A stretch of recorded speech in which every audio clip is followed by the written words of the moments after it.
जो गुरु कृपा से चलेगा उसके लिए संसार में कोई भी दुर्लभ वस्तु या दुर्लभ कार्य नहीं है जो कि वो नहीं कर सकता है।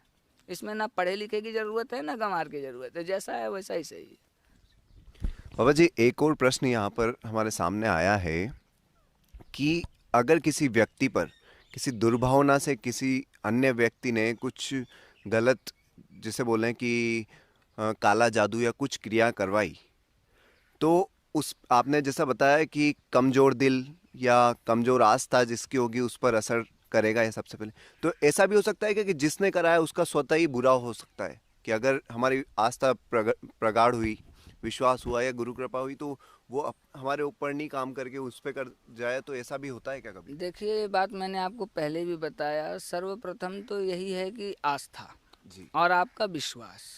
जहाँ पर विश्वास है, और पुरानी कहावत क्या है, नई कहावत में भी चलता है कि बोले तुम दूसरे के लिए गड्ढा कोड़ोगे तो पहले तुम ही गिरोगे, बाद में जी। वो गिरेगा ना भाई अज्ञानतावश, लेकिन आपको ज्ञात है तो आप सबसे पहले गिरोगे, क्योंकि वो आपने उसके लिए गड्ढा कोड़ा कोड़ा है, है, जी ना जी। कि उसने आपके लिए कोड़ा। वो तो परमात्मा अपने गुरु तुम्हारे कर्म के ऊपर छोड़ दिया जी।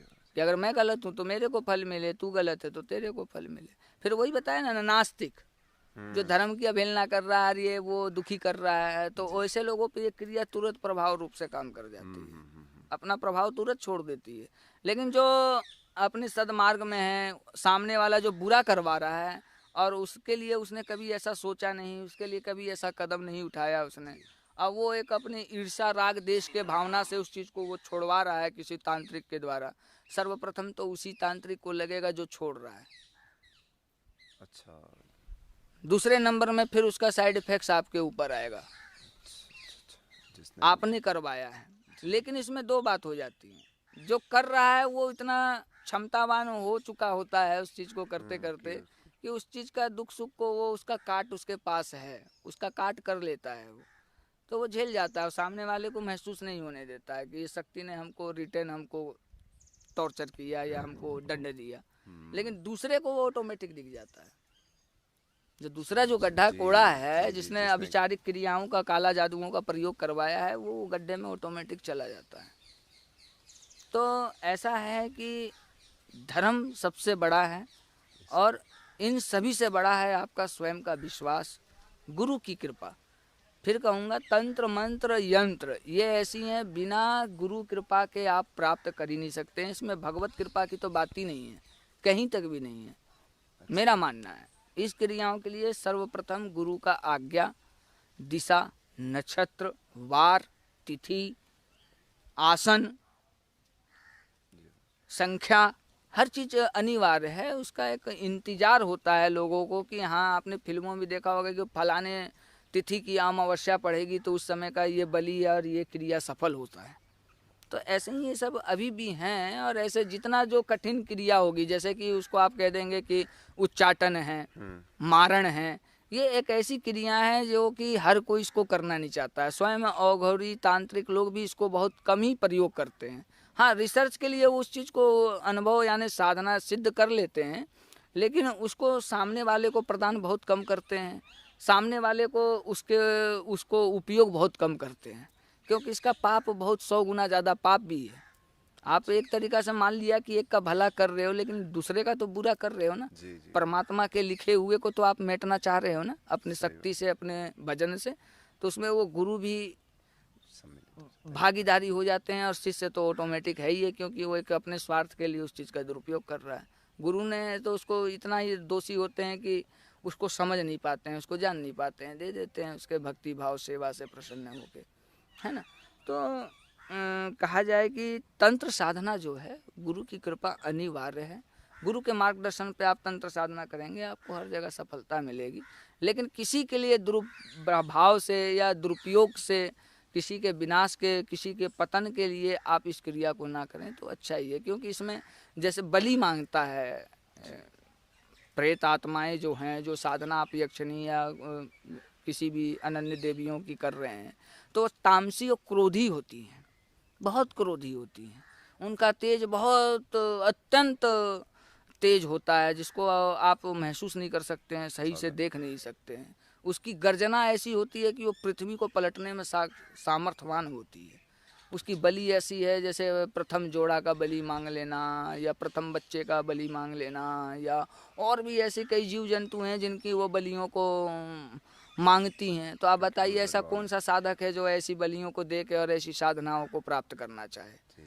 वो तो लाखों में एक आध होते हैं, वो संपूर्ण नहीं होते हैं।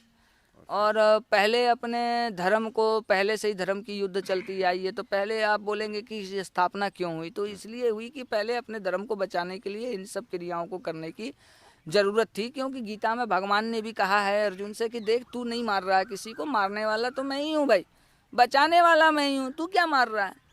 तो भगवान ने वहाँ पर अपना विराट रूप दिखाया है। बोले तो सही कह रहे हैं प्रभु की, ये तो खुद अपने आप दाहग्नि की ओर प्रवेश हो रहे हैं, तो मारने वाला तो वो है, आप कौन होते हैं। आप तो एक मध्यम, एक निमित्त बने हैं। तो उसी प्रकार से तंत्र साधना स्वयं एक अद्भुत शक्ति को रखता है अपने पास में, और चलता वो भी सही है, लेकिन वो भी समय और नक्षत्र क्या कैसे उसको वो भी महसूस कर लेती है। ये नहीं कि एक साथ आपने छोड़ दिया तो अच्छा या बुरा वो आपको जाके सीधा ही अटैक करेगा, नहीं।